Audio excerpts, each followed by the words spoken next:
Now, Kamala Harris on NBC last night. The correspondent was Hallie Jackson. I thought she did an okay job, Miss Jackson. The problem with these correspondents is they don't know enough to load up their follow-up questions with facts. And I'm not saying that specifically about Ms. Jackson, but it's always the follow-up that's most important, not the original question, because the candidates are ready for the questions. Now, I picked out 5 Q&As that I'm going to show you about Kamala Harris and Hallie Jackson. Go. Number one. Our new NBC News poll shows that more voters think that the Biden administration policies have hurt them rather than helped them. And I wonder, are the last 4 years an obstacle to you in this race?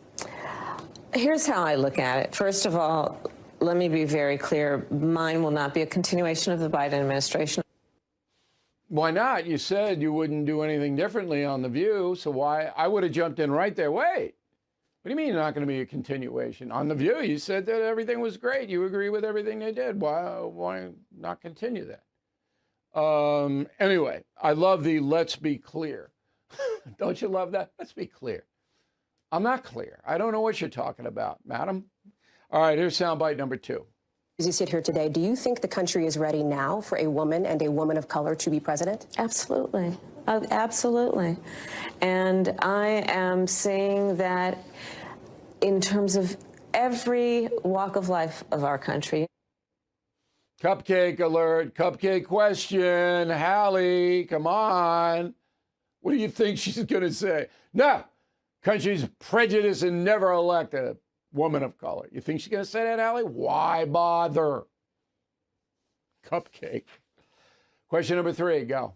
What concessions would be on the table? Religious exemptions, for example? Is that something that you would consider? I don't think we should be making concessions when we're talking about a fundamental freedom to make decisions about your own body. That's abortion. Well, concession. No concessions. No. And this is how bad that is. As I've said many times, only 3 non-communist countries in the world have unlimited abortion for any reason at any time. Only 3. Okay. It's because most countries go, it's not right. Morally wrong to do that. You gotta have a reason. If you're going to terminate an unborn child in the 9th month, you gotta have a reason. Not Kamala. No reason. Nope. You want to do it? Do it. And she even said it. Okay. We should not be making concessions. We're talking about a fundamental freedom about your own body. Oh, okay. There's another body in there, lady. Isn't there? It's a body, right? And the other thing is, no concessions means I'm a Roman Catholic. I got to pay for abortions and trans operations. I got to pay for that with my tax dollars. Ooh. And on the transgender front, roll the tape. Do you believe that transgender Americans should have access to gender-affirming care in this country?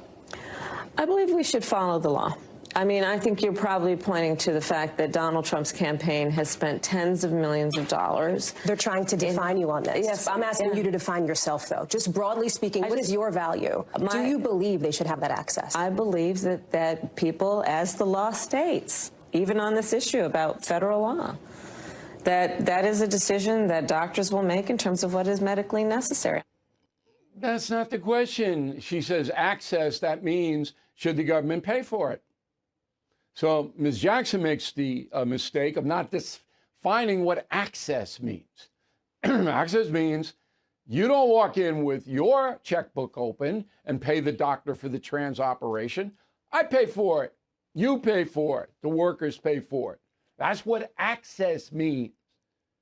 So Jackson doesn't define it, and Kamala doesn't even come close to it. Of course she believes that. And she said this tape that she believes that convicts in prison should be able to trans on the taxpayer dime and undocumented aliens. You don't get further left. But now she says, oh, no, I want to follow the law. I want to follow the law. It's not the question. Now we go to the border. Go. back in 2019. You stopped short of calling to abolish ICE, as some Democrats were doing at the time. But you also said I'd never called for correct. abolishing You ICE. stopped short of that. Yeah. That's right. Yeah. That's right. You said we should critically re-examine it, and you considered starting from scratch. Would you consider, if you're president, starting from scratch with ICE? Let me tell you what the Customs and Border Patrol agents need, what the immigration system needs. It needs to be fixed. I'm sorry to laugh. Yeah, okay. How? Trump, we have a bill in there, and they voted. You don't know how to fix it. And to be fair, Republicans, I don't think they know how to fix it either. Because the mass deportation thing, not going to work. And it's tomorrow. J.D. Vance has a News Nation town hall. And I know he's going to be asked that question about mass deportations. The ACLU and the other lefty groups will block it immediately in the federal courts. And Americans don't want, U.S. Marshals kicking in doors, and it's not going to happen. You've got to have a better, more precise plan.